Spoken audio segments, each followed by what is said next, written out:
third way of doing it, the guys that I race with actually taught me how to do this. So essentially there's an ELRS backpack on most of the newer controllers nowadays.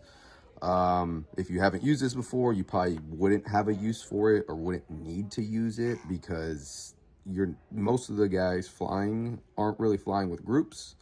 They're usually flying by themselves, so they haven't ran into those issues of what to do on plugging in on somebody or doing this or doing that, right? So essentially, in racing, your bands and channels change, or your band stays the same, it's on race band, but your channels change all the time. It can be like my second practice race or real race, and they'll be like surge hovers on race band 7, and then the next race I'll be on race band 3. So I got to be able to change that quickly. And let's just say the guy who was on race band 3, or who is now on race band 3 when I was on race band 3 previously, how am I gonna not plug in on him since he's already plugged in? And I'm not gonna be able to see my OSD. I'm gonna be seeing his video, right? Because he trumps over me. So essentially, what do? You go into your ELRS backpack. There's going to be like a menu setting or a system setting. Mine happens to be a system setting. You'll see ELRS. Look at these, all these other games. I don't know if you guys knew that, but on the Pocket, you have all these other games on there, which is hilarious.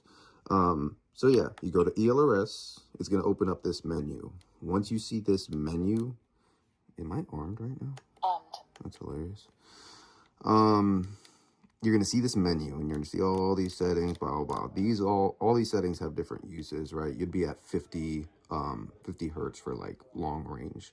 But we'll talk about that on another video.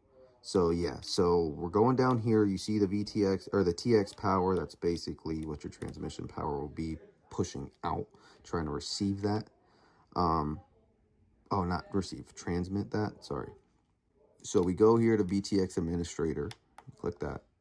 And this is basically what you would see on OSD, right? So you got your band, you got your channel, you got your power level, and you got your pit mode. If you ever wondered why on Betaflight, on the video transmission tab, why you have 0, 1, 2, 3, 4 at 0, 25, 100, and 400 or something like that. Basically, 0 is going to be pit mode, so you're not going to be displaying any video until you take it off pit mode. This is usually for racers that are on the line for more than maybe a minute or two, right?